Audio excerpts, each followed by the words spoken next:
शेरे बांगला एके फजलुल हक शहीद सोहरावर्दी मौलाना भासानी मणि सिंहेर प्रति आमादेर विनम्र श्रद्धा। आमरा गभीर श्रद्धा जानाई हजार बछरेर श्रेष्ठ बांगाली जातिर पिता बंगबंधु शेख मुजिबुर रहमानके। आमरा श्रद्धा जानाई प्रवासी सरकारेर प्रधानमंत्री ताजुद्दीन आहमदके। आमादेर विनम्र श्रद्धा रइल 30 लाख शहीद और 5 लक्ष निर्यातित मा बोनेर प्रति। आमरा श्रद्धा जानाई वीर मुक्तियोद्धादेर जारा स्वाधीन बांग्लादेश सृष्टि करते शहीद हয়েছেন। आमरा श्रद्धा जानाई लक्ष लक्ष मुक्तियोद्धाके जादेर वीरत्वेर कारणे आमरा स्वाधीन बांग्लादेश सृष्टि करते पेरेছি। आमादेर गभीर श्रद्धा रइल 71 सालेर সেই জনগোষ্ঠীর প্রতি যারা সীমাহীন কষ্ট ও নির্যাতন ভোগ করে মুক্তিযুদ্ধের প্রতি অনুগত থেকে মুক্তিযোদ্ধাদের সর্বাত্মক সহযোগিতা দিয়ে স্বাধীন বাংলাদেশ সৃষ্টিতে ভূমিকা রেখেছেন। মোহাম্মদ সেলিম জাহাঙ্গীর। বাবার নাম খোরশেদ আলম চৌধুরী। মাতার নাম জারিয়া বেগম। চিটাং ফটিকছড়ি উপজেলা নাজিরহাট 9 নম্বর পৌরসভা, গ্রাম পূর্বভারতবাদ, বাড়ি মুকিম শিকদার বাড়ি। এটা হলো আমার স্থানীয় ঠিকানা। তখন আমি ক্লাস 8-এ পড়ি। শাঙ্গিরি হাই স্কুলে আমরা 4 জন সবাই আমাদের বাড়ির একই বাড়ির। নজরুল, মোহাম্মদ নজরুল, তারপর হলো আলাউদ্দিন, তারপর হলো আবুল কাসেম, তারপর হলো আমি। বয়সের দিক থেকে কনিষ্ঠ ছিলাম আমি। আমরা 4 জনে মিলে রাত্রে পরামর্শ করি কিভাবে আমরা যাব। সকালে আমরা রওনা দিই। আমাদের ছিল উদ্দেশ্য ছিল আমরা আমাদের ফটিকছড়ি উপজেলা রামগড় বর্ডার ছিল, কিন্তু আমরা রামগড় বর্ডার দিয়ে যেতে পারি নাই, বলতে ওখানে সৈন্যবাহিনী অনেক ঘিরে ফেলছে। তাই আমরা একজনের পরামর্শে শহরে গিয়ে কুমিল্লার উদ্দেশ্যে রওনা দিলাম, কারণ কুমিল্লা বর্ডার পার হওয়া যায় কুমিল্লা থেকে। তো একজন ড্রাইভার আমাদেরকে কন্ট্যাক্ট করলো সিনেমা প্লেস বলে একটা জায়গা, সেই সময় চিটাং শহরে সিনেমা প্লেস, ওখান থেকে গাড়ি ছাড়ে। সেই গাড়ি থেকে উঠলাম। উঠে আমরা যখন ফেনীতে আসলাম তখন আমাদেরকে নামানোর পর সবাইকে চেক করতেছে পাঞ্জাবিরা। তা আমাদেরকে ছোট থেকে ছেড়ে দিয়েছে, কিচ্ছু বলে নাই। ওই মানুষটা আমাদের বহু উপকার করছে। ও কুমিল্লা নিয়ে গেছে। কুমিল্লা নিয়ে যাওয়ার পরে রাত্রে অনেক রাত, তখন একটা নৌকা নিল। নৌকা নিয়ে রাত্রে আমাদেরকে নিয়ে ইন্ডিয়ার সত্যাকলা বর্ডার বলে ওখানে আমরা গেলাম। সকালে গিয়ে পৌঁছলাম। পৌঁছার পরে আমাদের কাছ থেকে টাকা নিয়ে নিল 900 টাকা। 3 জনের 4 জন থেকে 900 টাকা, 1200 টাকা ছিল, জনপ্রতি 300 টাকা। আমরা 900 টাকা দিলাম। আমরা গিয়ে সত্যকলা বর্ডারে পৌঁছলাম। পৌঁছার পরে এখানে দেখলাম একটা ছোট্ট একটা ক্যাম্প। আমাদেরকে জোর করে বললো অপেক্ষা করতে হবে, গাড়ি আসবে। গাড়ি এসে আমাদেরকে ত্রিপুরা হরিণা ক্যাম্পে নিয়ে গেল, যেখানে সবাই মিলে চিটাং বলেন কুমিল্লা বলেন সবাই মিলে দেখি অনেক লোক সেখানে। তো ওখানে আমাদের ইউনিয়নের বাদশা মিয়া, আতরুজ্জামান এবং ফারুক, চায়ের দোকান ছিল। কেমন করে আসলি? প্রথমে নাম লেখা। তো একজন গেছে নাম লিখাতে, নামের লিস্টের মধ্যে নাম উঠাইতে। সেই সময় আমার নাম দিছে আমাকে। আমি সেলিম নামে তখন পরিচিত ছিলাম স্কুলে, কিন্তু আমি না ছিলাম যে সেলিম জাহাঙ্গীর আমার। তো সেলিম নাম লিখাই দিছে। দেখি রাত্রেবেলায় আমাদেরকে ডাক করছে, বলছে চলো। ট্রাকে উঠাইতে যাইতে বলে ওখানে একটা উম্পিনগর জায়গা আছে, যেখানে ত্রিপুরা এবং আসামের শেষ প্রান্তে আসামের একটা বর্ডার বলে এটা উম্পিনগর। আমরা গেলাম। সকালে আমাদেরকে ওই লাইন করাইলো, ফলোইং আপ করাইলো, একজন করে চেক করাইলো। আমাদের ওখানে ঠিক মনে পড়ছে না, আমরা তখন 300 জন অথবা 300 জনের নিচে ছিলাম আমরা। সেভাবে কোম্পানি ভাগ করে দিল। আমি সি কোম্পানিতে পড়ছি। তখন ওখান থেকে আমাদেরকে ট্রেনিং দিল 3 নট রাইফেল, স্ট্যান্ড গান, SLR, LMG এবং গ্রেনেডের ট্রেনিং দিল। 1 মাস হওয়ার পর আবার হরিণা ক্যাম্পে আমাদেরকে পাঠাই দিল 1 মাস ট্রেনিং এর পরে। ওখান থেকে গ্রুপ ওয়াইজ সৃষ্টি করে দিছে। আমি ফটিকছড়ি উপজেলার, আমি গৌরশঙ্কর গ্রুপের 21 নম্বর গ্রুপ আমার গ্রুপ নাম। আমাদের ওখানে প্রায় 38 জন লোক ছিল। আমি এই গ্রুপে গিয়ে জয়েন করছি। আমাদেরকে রামগড় বর্ডার থেকে আমাদের ইয়ার গাইড ছিল চাকমারা। ওখান থেকে সারা রাত হাঁটতে হাঁটতে ফটিকছড়ি উপজেলার একটা দোলমুন্সিয়ার হাট বলে, ওটা হলো পাহাড়ি এলাকা। ওখানে আবুল খায়ের চৌধুরীর খামার ছিল, ও পাহাড়ের মধ্যে খামার বাড়ি না, ওখানে গিয়ে উঠলো।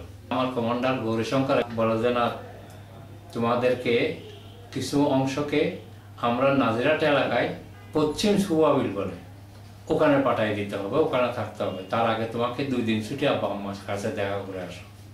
তা মা তো আমাকে প্রথমে দেখার পর বুকের থেকে জড়াইতে চুল কেটে, চুল তো বড় লম্বা ছিল, চুল টুল কেটে আমরা ওই সুরকার হাট বলে সুবাবিলে আমাদের স্থান ছিল, সেখানে তালুকদার বলে এখানে স্থানীয় আওয়ামী লীগ প্রতিনিধি, উনি আমাদেরকে স্থান দিলেন ওখানে। আমরা প্রায় 16 জন ওখানে, ওই 16 জন আমরা 21 নম্বর গ্রুপে। আমার মধ্যে আমি, মোহাম্মদ আলী, আলাউদ্দিন, ইসমাইল, আবুল কালাম আজাদ, তাহের, এরা অনেক নাম ছিল, বর্তমানে আমার সবগুলোর নাম মনে পড়তেছে না। নাজিরহাট কলেজের মধ্যে পাঞ্জাবিরা থাকতো। একদিন আমাদের রাত্রে ডাক পড়লো যে পাঞ্জাবিদেরকে অপারেশন করতে হবে। আমাদের কমান্ডার বললো যে শুধু ওদের গুলিগুলো নষ্ট করার জন্য, আমরা বেশি গুলির জন্য না চালাই। তা আমরা গুলি চালাই চলে আসলাম। 2 দিন পর দেখলাম ওরা নাজিরহাট সবাই ছেড়ে চলে গেছে। নাজিরহাট ছেড়ে চলে যাওয়ার পরে আমাদের সব গ্রুপের এবং অন্যান্য গ্রুপ মিলে সব মিলে নাজিরহাট ভরে গেল মুক্তিযোদ্ধারা। ইস্ট বেঙ্গল রেজিমেন্টের কতগুলো লোক এরা বলে যে এরা চলেও যেতে পারে, নাও যেতে পারে। তখন নাজিরহাটের মেইন রোডে চিটাং যাওয়ার সময় একটা মেইন রোড ছিল, ওখানে পেট্রোল পাম্প, বলে যে আমরা ওখানে অ্যাম্বুশ নিব, তোমরা সবাই যার যার জায়গায় গিয়ে রেডি হয়ে যাও। তখন আমরা বুঝতে পারি নাই, আমরা তো উৎসবের মধ্যে ছিলাম, আমরা নাজিরহাট দখল করছি। নাজিরহাট ঠিক সন্ধ্যাবেলায় পাঞ্জাবিরা জয় বাংলা বলে এরা আস্তে আস্তে ট্রাকে ট্রাকে করে সাধারণ পাবলিকের বেশে হঠাৎ করে নেমে আক্রমণ শুরু করে দিয়েছে। আক্রমণ শুরু করার পর ওই জায়গায় আমাদের বেঙ্গল রেজিমেন্টের বেশ কয়েকজন মানুষ মারা যায়। তাদের স্মৃতি এখনো পেট্রোল পাম্পের মধ্যে আছে। না, তাদেরকে তো আমরা নাম জানি না। রাত হলো, আমরা চলে গেছি। চলে যাওয়ার পর আরেকটা ফাইট মনে করছে যে আমরা দৃঢ় প্রতিজ্ঞ হলাম যে নাজিরহাট থেকে ওদেরকে তাড়াবো। আমি ছিলাম বেঙ্গল রেজিমেন্টের সাথে, এরা আমাকে সাথে নিল, আমি ছোট ছিলাম, সাথে নিল। আমরা এখন চতুর্দিকে প্রচুরভাবে তাদেরকে অ্যাটাক করা শুরু করলাম। তারা শেষ পর্যন্ত টিকতে না পারে, সন্ধ্যাবেলা তারা নাজিরহাটটা ছেড়ে চলে গেল, নাজিরহাটটা দখল মুক্ত।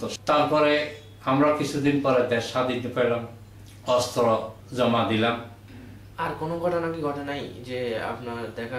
আমরা ছোটখাটো অপারেশন করছি, যেমন রাজাকারদের ওখানে নানুপুরের মধ্যে, নানুপুর একটা জায়গা আছে, নানুপুরের মধ্যে রাজাকার থাকতো। রাত্রেবেলা ওদেরকে আমরা অপারেশন করছি রাত্রে অনেক। সারা রাত ভর ওখানে ফাইট হয়েছে। সকাল হতে হতে আমার দিনে তো আমরা তো থাকতে পারবো না দিনের মধ্যে, রাত্রেবেলা আমরা চলে গেলাম খিরামে। ওই অপারেশনে আমি ছিলাম। এইভাবে করতে করতে দেশটা স্বাধীন হলো। মানুষরা আমাদেরকে যথেষ্ট সাহায্য করতো। কেউ চাল দিত, কেউ মুরগি দিত, কেউ আবার পাকাইয়া ঘরের মধ্যে পাক করে নিয়ে আসতো আমাদের ক্যাম্পের মধ্যে। তারা সবাই কিন্তু নিবেদিত প্রাণ ছিল আমাদের জন্য। রাত্রে যা কিছু ছিল ঘরের মধ্যে, রাতে 12টা বাজে গেছে, মুরগিটা জব করতো। এবং মুরগিটা আওয়াজ যেন করতে না পারে, মুরগির আগে গলা চিবিয়ে ধরত, তখন মুরগি জব করতো। আওয়াজ করলে তো পাশের মানুষ জাগবে, সেইভাবে পাক করে আমাদেরকে খাওয়াইছে। এভাবে দিন গেছে।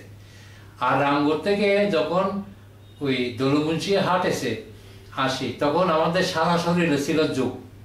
কত যে রক্ত খাইছে, তো চাপ মারা আমাদের সমস্ত শরীরে কেরোসিন করে দিয়ে কেরোসিন মালিশ করে দেওয়ার পরে যোগ একটু কমছে। মানে আমাদের এই রামগড় বর্ডার থেকে মানে ফটিকছড়ি দোলমুন্সি হাট আসতে কত কিলোমিটার যে রাত্রে হাঁটছি।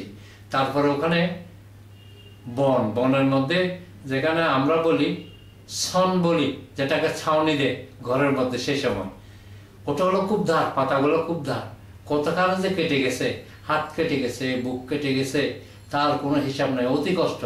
রাত্রে আমরা যখন পৌঁছলাম ক্যাম্পে, আমাদেরকে মলম লাগাই দিল, তেল লাগাই দিল সমস্ত শরীরে। তখনও যোগ পাইছে, যোগগুলো বাইর করলো, তারপর গোসল করালো।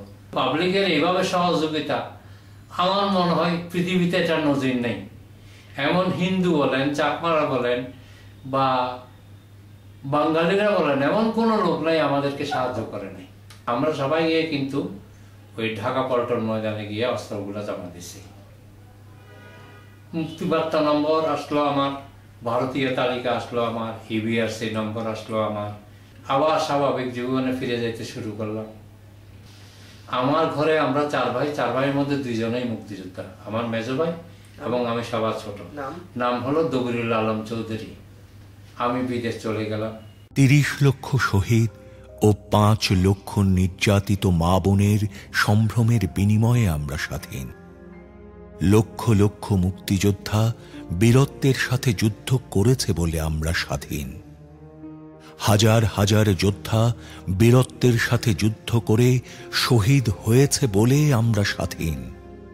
কোটি কোটি লোক আমাদের সমর্থন করতে গিয়ে অবর্ণনীয় দুঃখ কষ্ট সয়েছে বলেই আমরা স্বাধীন। হাজার বছরের শ্রেষ্ঠ বাঙালি জাতির জনক বঙ্গবন্ধু শেখ মুজিবুর রহমানের কাঙ্ক্ষিত বাঙালি জাতীয়তাবাদী চেতনার বিকাশ, শোষণমুক্ত বৈষম্যহীন সমাজ, মানবিক মূল্যবোধ, সামাজিক ন্যায় বিচার, সামাজিক অর্থনৈতিক রাজনৈতিক সাম্য প্রতিষ্ঠা করে জনগণকে ক্ষমতার প্রকৃত মালিক করে আমরা এদের ঋণ শোধ করতে পারি।